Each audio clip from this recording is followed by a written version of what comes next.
8 ராசிக்கு வீடியோ வந்து முடிஞ்சிருக்கு. அடுத்து வந்து பாத்தீங்கன்னா 9வது ராசிக்கு மேடம் சொல்லிட்டு இருக்காங்க.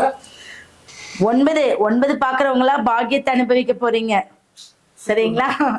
ஏன்னா 9 பாக்கியஸ்தானம் இல்லையா, 8ங்கிறது கண்டத்துல இருந்து கடந்து இப்ப ஃப்ரெஷ்ஷா பாக்குறீங்க அப்படின்னா பாக்கியம் வந்துருச்சுன்னு அர்த்தம்.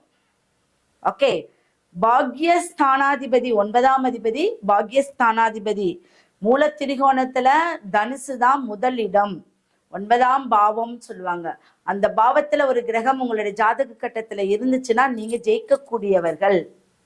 புரியுதுங்க? இத்தனையும் பாக்கியம் பெற்றேன்னா இப்ப நம்ம பார்த்துட்டு இருக்கிறது யாரு? 12 ராசிகளுக்கும் பணம் தரும் குருஸ்தலம். அந்த குரு பகவான் இருக்கக்கூடிய இடம், குரு பகவான் வந்து அது அவருடைய தன்னுடைய வீடு, அது அவருக்கு பலமான ஒரு வீடு.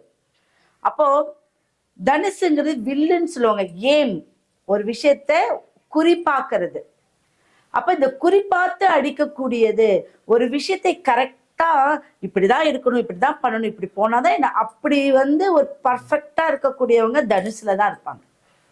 ஏனோ தானோன்னு இருக்கிறவங்க அதுல இருக்க முடியாது, சரிங்களா? அப்படி தனுசு ராசிக்கு சிவசைலநாதர் திருக்கோயில் சிவசைலத்துல இருக்கு. அருள்மிகு சிவ சைலநாதர் திருக்கோயில். இதை ஏன் எழுதி போட்டிருக்கேன் அப்படின்னா, நீங்க அதை எழுதிக்கணும் அப்படிங்கிறக்காக நான் சும்மா வந்து சொல்லிட்டு போயிட்டே இருக்கலாம், புரியுதுங்களா?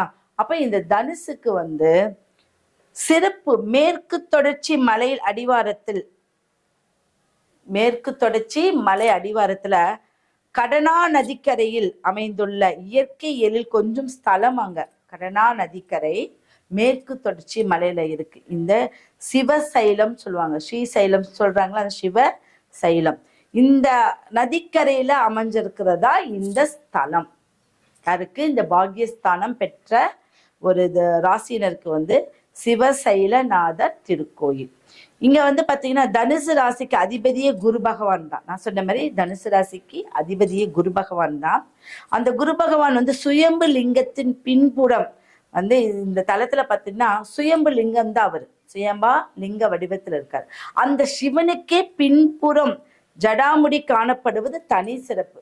புரியுதா உங்களுக்கு சொல்றது? எப்பவுமே ஒரு லிங்க வடிவம் இருக்கும், இல்ல சிவபெருமான் உருவ வடிவார் வந்து சிதம்பரத்துலதான் இல்லையா, சீர்காழி சிதம்பரம் அந்த சைடு தான். அப்போ ஒரு லிங்க வடிவத்துல சுயம்பு லிங்கமா இருக்காரு. ஆனா அந்த சுயம்பு லிங்கத்துக்கு பின்னாடி ஜடாமுடி காணப்படுவது இந்த ஸ்தலத்துல ஒரே ஒரு ஸ்தலம் மட்டும்தான். கேள்விப்பட்டிருக்கீங்களா? இது இறைவன் அருள் தானே, இறைவனுடைய அருள் நம்மளுக்கு கிடைக்கணும்னா தான் இந்த பாக்கியம், இந்த வார்த்தைகள் உங்களுக்கு தெரியணும் அப்படின்னா தான் இதை நீங்க பார்க்கவே முடியும், இந்த லைவை நீங்க பார்க்க முடியும், புரியுதுங்களா? அப்ப ஜடாமுடியோடைய காணப்படுவது தனி சிறப்பு வாய்ந்த ஒரு அமைப்பு. சிவசைலம்ங்கிற இடத்துல இருக்கு, இது நீங்க நோட் பண்ணிக்கோங்க. இதோடைய பலன் என்ன? இந்த தனுசு ராசியினர் வந்து தங்களின் சொந்த ராசியே வந்து குரு பகவான் தான். அப்ப இந்த இடத்துல வந்து இந்த இடத்துல வந்து வழிபட்டீங்க அப்படின்னா நிச்சயம் உங்களுடைய அனைத்து பிரச்சனைகளுமே, மனக்குழப்பம், தெளிவான முடிவெடுக்கும் ஆற்றல், ஒரு நல்ல துல்லியமான ஒரு விஷயத்தை நிர்ணயிக்கிறது எல்லாமே உங்களுக்கு அற்புதமா கிடைச்சிடும். அப்போ ஒரு சுயம்பு லிங்கம் என்னதான் இருந்தாலும் அது வந்து கல், அந்த கல்லுக்கு பின்னாடி ஒரு ஜடாமுடி இருக்கு அப்படின்னா அதோட அற்புதம் வந்து இறைவன் செயல் இல்லையா? அதை நீங்க காண்றது ரொம்ப ஒரு அற்புதமா.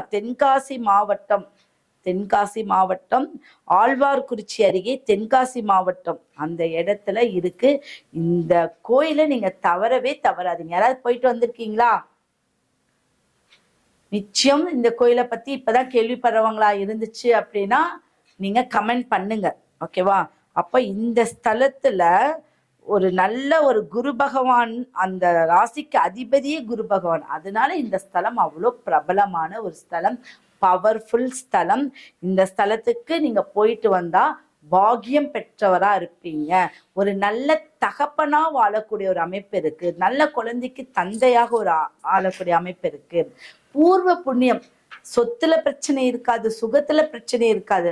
நீங்க உங்களுடைய சொத்துக்களை ஆண்டாண்டு காலங்கள் அனுபவிக்கிறது, உங்க வம்சாவளி அனுபவிக்கிறது, உங்களுக்கு எந்த நோய் நொடி இல்லாமல் அனுபவிக்கிறதுக்கெல்லாம் இந்த ஒரு ஸ்தலம் உங்களுக்கு ஒரு அற்புதமான ஒரு ஸ்தலமா இருக்கும். இங்க வந்து தேங்காய், பழம், பூ, மாலை, அர்ச்சனை, வஸ்திரம் வாங்கிட்டு அந்த கோயிலுடைய பெயரை வந்து ஒரு 27 முறை சொல்லிட்டு உங்க பேருக்கு அர்ச்சனை பண்ணிட்டு அந்த கோயில கொஞ்ச நேரம் உட்கார்ந்துட்டு வாங்க. நிச்சயம் உங்களுக்கு நல்ல ஒரு விசேஷம் பலன் அளிக்கக்கூடியது. சரிங்களா? நோட் பண்ணிருக்கீங்களா? நம்ம அடுத்த ஒரு கோயிலுக்கு போயிடலாமா? மகரத்துக்கு. மகரம் என்பது 10ஆம் ராசி. யாராவது கமெண்ட் பண்ணுங்க. உங்களுக்கு இதெல்லாம் உங்களுக்கு